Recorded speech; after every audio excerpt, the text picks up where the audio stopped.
قرآن مجید اللہ تعالی کا وہ کلام ہے جو رہتی دنیا تک کے لیے مشعل راہ ہے۔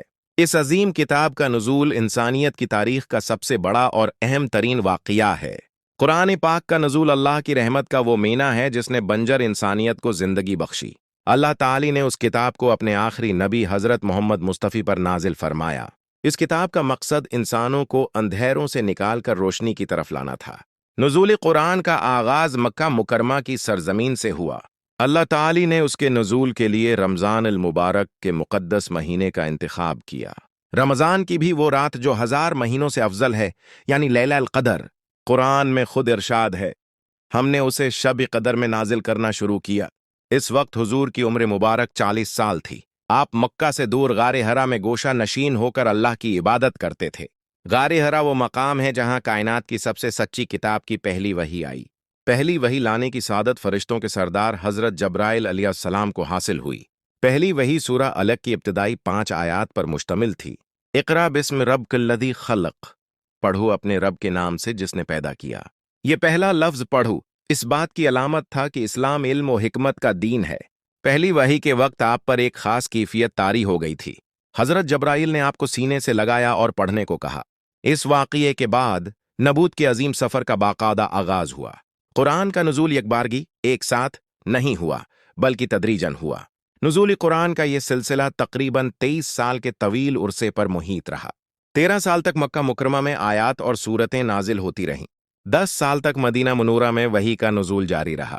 مکہ میں نازل ہونے والی سورتوں کو مکی سورتیں کہا جاتا ہے۔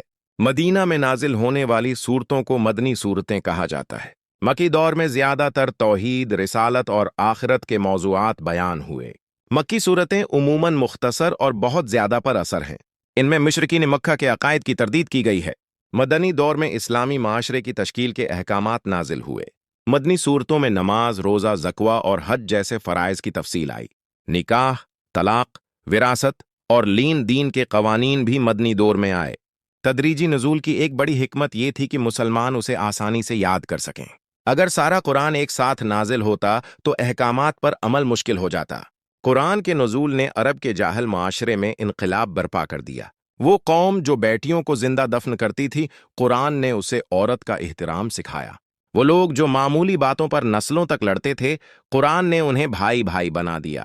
قرآن کا اسلوب اور زبان اتنی ایلی ہے کہ اس کا کوئی مقابلہ نہ کر سکا۔ اللہ نے چیلنج کیا کہ اگر شک ہے تو اس جیسی ایک صورت ہی بنا لاؤ۔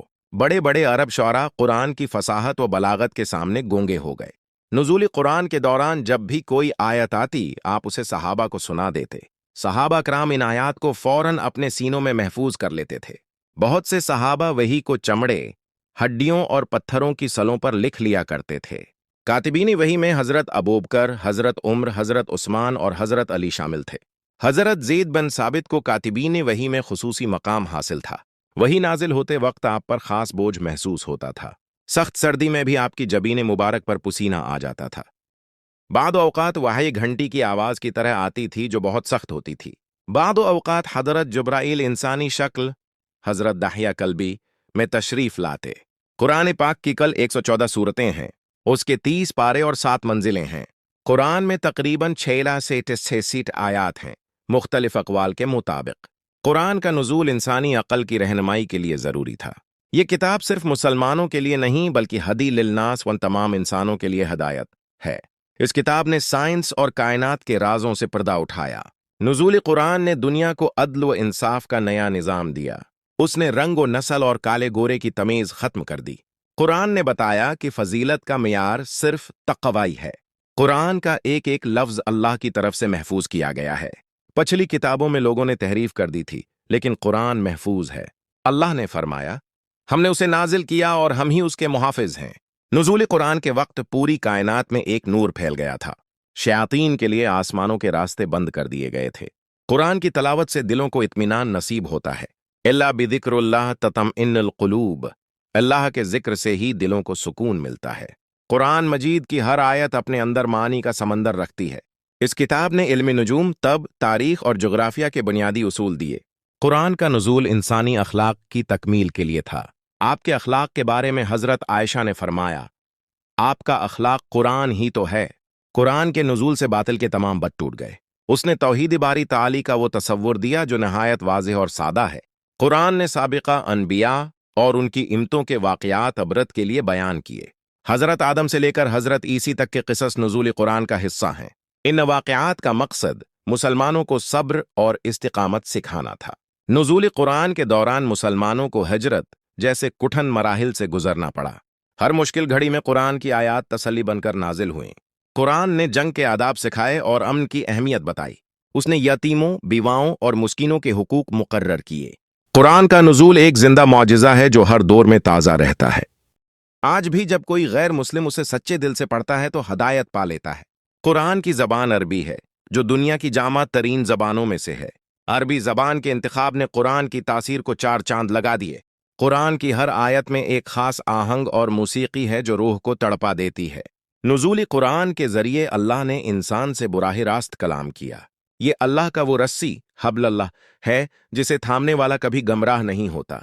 कुरान ने ज़िंदगी गुजारने का मुकम्मल ज़ाबिता कोड ऑफ लाइफ फराहम किया। इसमें सियासत, मईशत और माशरत के सुनहरी उसूल मौजूद हैं। कुरान का नुज़ूल इल्म के दरवाजे खोलने का सबब बना। मुसलमानों ने कुरान की बदौलत ही दुनिया पर सदियों तक हुक्मरानी की। जब तक मुसलमानों ने कुरान को थामे रखा वो मुअज़्ज़िज़ रहे। कुरान की तलावत का हर हर्फ 10 नेकियों के बराबर है। ये वो किताब है जो कब्र और हशर में इंसान की सिफारिश करेगी। कुरान का नुज़ूल एक ऐसी तहरीक थी जिसने इंसानी सोच को बदल दिया। उसने तौहम परस्ती का खात्मा किया और तहकीक व तदब्बर की दावत दी। कुरान बार बार कहता है, क्या तुम गौर नहीं करते, क्या तुम सोचते नहीं? नुज़ूल कुरान का मकसद सिर्फ पढ़ना नहीं बल्कि इस पर अमल करना है। जिस घर में कुरान नाजिल तलावत होता है वहां बरकतें नाजिल होती हैं। कुरान की तासीर से पत्थर दिल मूम हो जाते हैं। हज़रत उमर फारूक का कबूल इस्लाम कुरान की तासीर का अजीम वाक़िया है। उन्होंने सूरह तक की आयात सुने और उनका दिल बदल गया। कुरान का नुज़ूल क़यामत तक के लिए हदायत का वाहिद ज़रिया है। इसके बाद अब कोई किताब आएगी और न कोई नबी। कुरान ने साबिका तमाम आसमानी किताबों की तस्दीक की है। तौरात, ज़बूर और इंजील के असल पैगाम को कुरान ने अपने अंदर समो लिया है। कुरान का नुज़ूल इंसानियत के लिए अल्लाह का सबसे कीमती तोहफा है। उस किताब ने इंसानी हुकूक का पहला जामा चार्टर पेश किया। कुरान ने गुलामी की जंजीरें काट दें और इंसान को आज़ाद किया। नुज़ूल कुरान से इल्म व अदब के लिए चिश्मे फूटे। कुरान की तफसीर लिखने के लिए हज़ारों उलमा ने अपनी ज़िंदगियां वक्फ कर दीं। आज दुनिया की हर बड़ी ज़बान में कुरान का तर्जुमा मौजूद है। कुरान का पैगाम आफाकी है, ये किसी एक खास इलाके के लिए नहीं है। नुज़ूल कुरान ने मक्का को कायनात का मरकज़ बना दिया। इस किताब की बरकत से मक्का और मदीना मुक़द्दस तरीन शहर करार पाए। कुरान की हर सूरत का नाम उसके मौजू की मुनासबत से है। सूरह फातिहा को कुरान का खलासा और उमुल कुरान कहा जाता है। कुरान का नुज़ूल एक ऐसी बारिश है जो रूह की प्यास बुझाती है। उसकी आयात कुफ्र के अंधेरे को चीर देती हैं। कुरान ने मौत के बाद की जिंदगी का पूरा नक्शा पेश किया है। जन्नत की नामतों और दोज़ख के अजाब से आगाह किया। नुज़ूल कुरान का एक मकसद तज़किया नफ्स, दिल की सफाई भी था। कुरान पढ़ने वाला अल्लाह से हमकलाम होता है। कुरान का हर नुस्खा उसके नुज़ूल की अजमत की गवाही देता है। दुनिया में सबसे ज़्यादा पढ़ी जाने वाली किताब कुरान मजीद है। नुज़ूल कुरान ने इंसानियत को उसके खालिक से पहचानवाया। कुरान ने कायनात के ज़रे ज़रे में अल्लाह की निशानियां दिखाईं। ये किताब बीमारियों के लिए शफा और मोमिनीन के लिए रहमत है। वनंज़िल मिनल कुरान मा हुवा शिफा व रहमा लिल मोमिनीन। कुरान का नुज़ूल इल्म लदीनी का सरचमा है। उसने औरत को माँ, बहन, बेटी और बीवी के रूप में बुलंद मकाम दिया। कुरान ने वालदीन के साथ हुस्न सलूक की सख्त ताकीद की। नुज़ूल कुरान के वक्त फरिश्ते ज़मीन पर उतरते थे। कुरान की तलावत से घरों से शायातीन भाग जाते हैं। ये किताब अंधे को बसारत और बहरे को बसीरत अता करती है। कुरान का नुज़ूल एक ऐसा नूर है जो कभी मद्धम नहीं पड़ेगा। उसने दुनिया को बताया कि कामयाबी सिर्फ अल्लाह की इताअत में है। कुरान ने जालिमों को डराया और मजलूमों को खुशखबरी दी। इसका पैगाम अमन, मोहब्बत और भाईचारा है। नुज़ूल कुरान ने इंसानी सोच के जाविये बदल दिए। उसने बताया कि कायनात की हर चीज़ मुसख्खर की जा सकती है। कुरान की आयात हिदायत का वो रोशन चराग हैं जो कभी नहीं बुझता। नुज़ूल कुरान ने साबित किया कि हक हमेशा गालिब रहने वाला है।